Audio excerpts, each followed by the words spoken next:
4 أصوات مهمين جدا، قد يكون صوت فيهم هو اللي بيحكم حياتك وممشيك وانت اللي ماشي وراه مش العكس.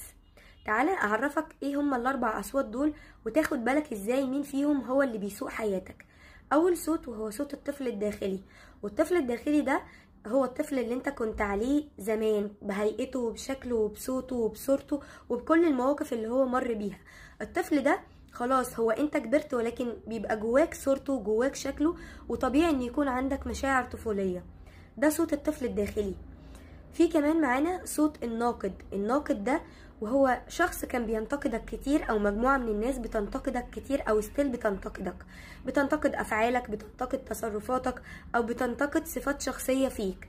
الصوت ده هتلاقيه بيطلع اوتوماتيك منك لنفسك في مواقف او في تصرفات انت بتعملها. في صوت السلطة الأبوية، ودول الأم والأب اللي ربوك، أو الأشخاص اللي ربتك وانت نشأت